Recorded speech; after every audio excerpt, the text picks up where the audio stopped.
बिस्मिल्लाहिर्रहमानिर्रहीम। अस्सलाम वालेकुम नाज़रीन, मैं हूँ महरीन सब्तैन, देख रहे हैं आप मेरा यूट्यूब चैनल। नाज़रीन, मैं 2 दिन से आपको रिपोर्ट नहीं कर सकी क्योंकि मैं ट्रैवलिंग में थी। इस वक्त मैं करबला की सरज़मीन पर मौजूद हूँ, लेकिन मेरी पूरी टीम जो है बड़ी जांफशानी के साथ काम कर रही होती है। और इस वक्त बहावलपुर इस्लामिया यूनिवर्सिटी जो है वहाँ का जो इस वक्त स्कैंडल सामने आया है, इसके ऊपर बहुत ही एक्सक्लूसिव इन्फॉर्मेशन मेरी टीम ने हासिल की है। वो खबरें जो अब तक आप सुन चुके हैं उससे आगे की खबर जो है आपको इस वीडियो में जानने को मिलेगी। इस वीडियो को आखिर तक देखिएगा क्योंकि ख़ास तौर पर वो वालिदैन जिनके बच्चे बच्चियाँ यूनिवर्सिटीज़ में इस वक्त पढ़ रहे हैं उनको किस तरह से ख्याल रखना है।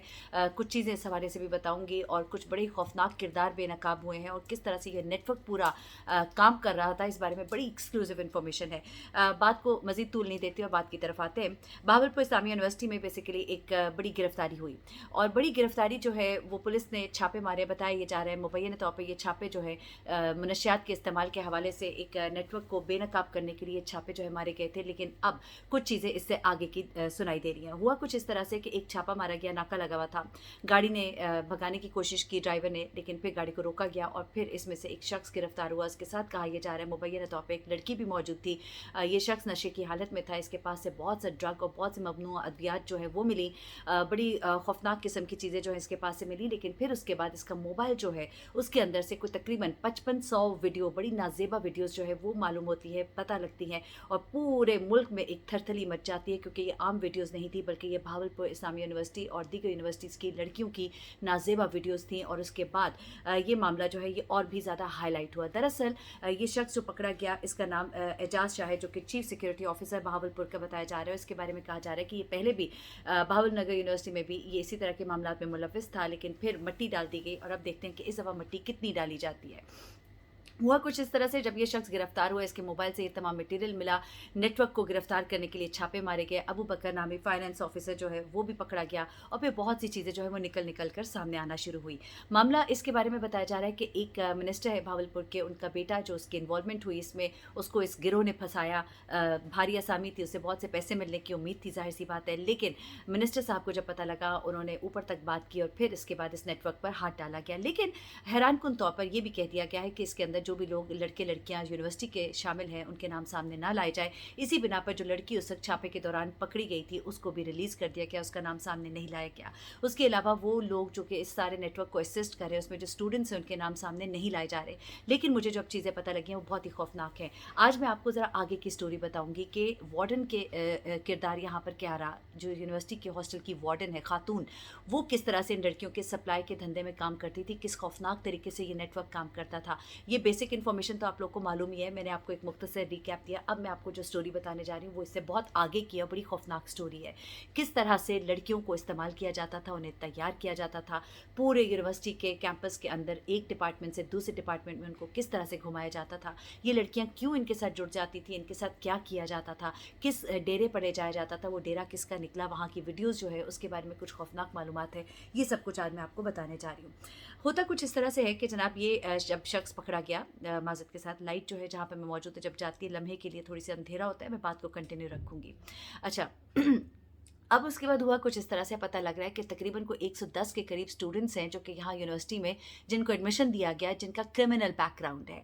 ये क्रिमिनल बैकग्राउंड वाले लड़के जो है ये मुनशियात के धंधे को आगे बढ़ाने के लिए इनको इस्तेमाल किया गया, जिनके अंदर लड़के और लड़कियाँ दोनों शामिल हैं। इन लोगों को शामिल तफ्तीश तो किया गया है लेकिन इनके नाम सामने नहीं लाए गए। ये भी एक गवाह सामने आया, उसने कहा कि वाइस चांसलर साहब इसके अंदर बड़ी हद तक मुलविस हैं। किस तरह से वाइस चांसलर के खिलाफ किस तरह से गिरफ्तारी के वारंट जारी किए गए, वो क्या था मामला कुछ इस तरह था। उनको कमेटी के आगे पेश होना था, वो पेश नहीं हुए तो उनके वारंट जो है वो जारी किए गए। वाइस चांसलर के हवाले से ये गवाह जो है वो कहते हैं मैं हर जगह जाके बताऊंगा, जहाँ जहाँ मुझसे सवाल करेंगे मैं सब कुछ बताऊंगा यूनिवर्सिटी के अंदर क्या धंधा होता था। उसने ये कहा कि वाइस चांसलर साहब को सब कुछ पता था लेकिन उन्होंने खामोशी इख्तियार की कि ये मामला जो है बड़ा गंभीर है और इसके अंदर बड़े ताकतवर लोग शामिल हैं और उन्होंने इस मामले की इन्वेस्टिगेशन नहीं की। तो यहाँ पर उनका किरदार भी जो है वो भी ज़ेर बहस है और उनको भी शामिल तफ्तीश किया जाएगा। अच्छा, यहाँ तक मामला तो एक तरफ होता है। अब ज़रा आ जाते हैं उस मकरू धंधे की तरफ, वो लड़कियों को किस तरह से इस्तेमाल किया जाता था।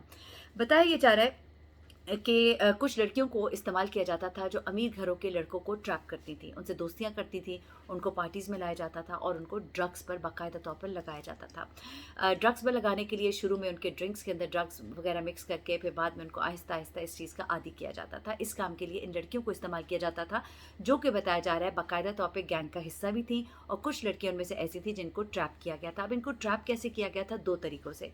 एक ट्रैप करने का तरीका ये था कि उनके नंबर्स अच्छे नहीं आ रहे, नंबर्स दिलवाए जाएँगे, नंबर्स का झांसा देकर उनको एक डिपार्टमेंट से दूसरे डिपार्टमेंट के आला अफसर के पास भेजा जाता था, और उनकी फिर इसी दौरान में वीडियोस बना ली जाती थी, और इनको फिर ताहयात जो है ब्लैकमेलिंग का एक ज़रिया उनके हाथ आ जाता था। ये डेरा जो है ये एक रिटायर्ड डीएसपी का बताया जा रहा है, और इस डेरे पर ये तमाम वीडियोस भी बनी हुई हैं। ये वीडियोस जो है उस डेरे की हैं जो कि इस डीएसपी की मिल्कियत है। इसको भी ज़ेर तफ्तीश अब लाया जा रहा है। अगली बात यह है कि कुछ लड़कियां ऐसी थीं जो कि बेसिकली नंबरों के चक्कर में तो नहीं फंसती थी, लेकिन उनको फंसाया जाता था। कुछ खूबसूरत लड़कियों की दोस्त बनाया जाता था इन लड़कियों को जो कि इस गैंग का हिस्सा थी। पहले वो इनकी दोस्त बनती थी, फिर इनको आहिस्ता आहिस्ता अपने ट्रैप में फंसाती थी, पार्टियों में लेके जाती थी, लड़कों से दोस्तियां कराती थी, वहाँ पे इनकी ड्रिंक्स में नशावर अद्वियात मिलाई जाती थी। जब ये लड़कियां ये ड्रिंक्स पीती थी, ये बेहोश हो जाती थी। बेहोश होने के बाद इनकी नाजेबा वीडियोस बनाई जाती थी, और नाजेबा वीडियोस बनाने के बाद इन वीडियोस को बाकायदा तौर पे उनको ब्लैकमेल करने के लिए इस्तेमाल किया जाता था। फिर वो जब ब्लैकमेलिंग में आ जाती थी तो फिर ये नेटवर्क और मजबूत होता था, और ये और लड़कों को ट्रैक करने के लिए इस्तेमाल की जाती थी। और इसके अलावा एक डिपार्टमेंट से दूसरे डिपार्टमेंट भी इनको रोटेट किया जाता था, और ख़ुद भी खुश होते थे और लोगों को भी खुश किया जाता था, जिसके अंदर बड़े बड़े लोगों के नाम भी आ रहे हैं, यानी कि यूनिवर्सिटी से बाहर के लोगों के। ये तमाम चीज़ें आपको बताना इसलिए भी मकसूद है कि वालिदैन जो अपने बच्चे बच्चियों को यूनिवर्सिटी भेजते हैं तो उनको ये चीज़ें बताएं कि उन्होंने किन लोगों से मिलना है, किन से नहीं मिलना, किन दोस्तियों में पढ़ना है, किन दोस्तियों में नहीं पढ़ना। जो इनके दोस्त हैं उनके ऊपर नज़र रखें, कहाँ बच्चियाँ जा रही हैं, कहाँ आ रही हैं। बच्चों को बड़े एतराज़ात होते हैं कि हमें मना किया जाता है, टोका जाता है, लेकिन वालिदैन को चाहिए उन बच्चों के वालिदैन से मिले, बच्चों के आने जानों पर नज़र रखें। इसलिए नहीं कि आपको अपने बच्चों पर शक है, इसलिए कि मुआशरा और ज़माना इस वक्त बहुत बुरा है, खौफनाक चीज़ें हमारे इर्द गिर्द हो रही हैं। अपने बच्चों को हमने खुद बचाना है। अब वार्डन का किरदार बड़ा ही भयानक है। आप यकीन करें, जब मैंने ये पूरी कहानी सुनी है और मेरे रिपोर्टर्स ने अब कुछ और बड़ी तफसीलात मुझे अभी वो ला कर भी दे रहे हैं, कुछ और चीज़ें सामने आ रही है। वार्डन का किरदार बड़ा ही भयानक है। जो हॉस्टल की वार्डन है, आपको मालूम है कि हॉस्टल के अंदर कुछ रूल्स एंड रेगुलेशंस होते हैं, जिसके मुताबिक एक ख़ास टाइम के बाद लड़कियां जो हैं वो घर से बाहर नहीं निकल सकती, माज़रत के साथ हॉस्टल से बाहर। लेकिन जब किसी लड़की को कहीं भी भेजना होता था, क्योंकि ये नेटवर्क जो है ये तो करता ही रातों को काम था, शैतानी काम सारे रात गए होते थे, अंधेरी रातें जो हैं वो इनकी आमाजगाह थी। और इन लड़कियों को रात को जब ट्रांसपोर्ट करना होता था, ख़ास तौर पे इस तरह की लड़कियां जो हैं ये हॉस्टल में आकर आबाद होना शुरू हो गई थी, इनको यहाँ पे रखा जाता था। घरों को छोड़ के वो यहाँ पे रह रही थी, कुछ अपनी वजूहात की बिना पर, क्योंकि शहरों से दूर उनके घर थे, या फिर कुछ वजूहात ये थी कि अब उनको इस मकरू धंधे में इस्तेमाल करना था, इसलिए उनको यहाँ पर रखा गया था। अब होता कुछ इस तरह से है कि ये लड़कियाँ जब यहाँ पर हॉस्टल में होती थी और इनको बाहर भेजना होता था, तो प्रोटोकॉल होते हैं, आप रात को देर से लड़कियों को बाहर नहीं भेज सकते, और देर से लड़की आए तो वो वापस हॉस्टल के अंदर नहीं आ सकती। तो इस काम के लिए बाकायदा तौर पे अब मेरे पास ये रिपोर्ट्स मौजूद है कि एक एम्बुलेंस को इस्तेमाल किया जाता था, और कहा जाता था लड़की की तबीयत बहुत सा ख़राब है, और उसको एम्बुलेंस के ज़रिए हॉस्टल से बाहर भेजा जाता था। वहाँ से ये एम्बुलेंस जो है एक गाड़ी में इनको मुंतकिल करती थी, वो गाड़ी जो है इनको उस डेरे पर ले जाती थी जहाँ पर पहले से पार्टी का अरेंजमेंट हुआ होता था, और वहाँ पर ये सारा मकरू धंधा होता था। और इस तरह से लड़कियों का हॉस्टल से आना जाना जो है बहुत आसान हो गया था। बड़ी माजरत के साथ जब मैं ये बात बता रही हूँ, बहुत से वालिदैन जो है अब अपनी बच्चियों को हॉस्टल में भेजते हुए डरेंगे, सोचेंगे कि जब हम नहीं हैं तो हमारी बच्चियाँ हॉस्टल में न जाने कहाँ से कहाँ जा रही हैं। एक औरत के आश्रय पर छोड़ते हैं आप, और वो हॉस्टल की वार्डन होती है, और उसका किरदार जब इतना भयानक निकल आए तो इंसान और भी ज़्यादा खौफज़दा हो जाता है। क्या करना चाहिए? करना ये चाहिए कि आपके बच्चे जो है, आपका कीमती असासा है, उन पर नज़र रखिए, उनका ध्यान रखिए, उनके वेयर अबाउट्स के बारे में होशियार रहिए। अफसोस की बात यह है कि बहुत से लोगों के ऊपर पर्दा डाला जा रहा है, बहुत से जो इस नेटवर्क के लोग हैं उनके नामों को सामने नहीं लाया जा रहा, वीक एफआईआर्स काटी जा रही हैं। और उसके अलावा जो इससे भी ऐसी बात है जिसके ऊपर मुझे बहुत ज़्यादा एतराज़ है कि उन लोगों के नाम नहीं सामने लाए जा रहे जिनका ताल्लुक जो है स्ट्रॉन्ग बैकग्राउंड से है, तो ये बहुत गलत है। अफसोस की बात यह है कि एक मिनिस्टर का बेटा इन्वॉल्व हुआ तो फिर ये सारा नेटवर्क जो है इसको पकड़ने के लिए दूसरा नेटवर्क मुतहर्रिक हुआ। ऐसा क्यों है? ऐसा क्यों नहीं है कि कभी भी किसी भी ख़ास व आम का बच्चा बच्ची इस तरह की परेशानी में हो तो हमारी पुलिस जो है वो इसी जांफिशानी के साथ काम करे। इस स्कैंडल के अंदर और बहुत से नाम सामने आ रहे हैं, इस बारे में कुछ बहुत ही हौलनाक इंकशाफात है जो मैं अगली वीडियो में करूँगी, क्योंकि सब कुछ जो एक वीडियो में नहीं बताया जा सकता। अपना बहुत ख्याल रखिएगा, दुआ में याद रखिएगा। फिर हाजिर होंगी। अल्लाह हाफ़िज़।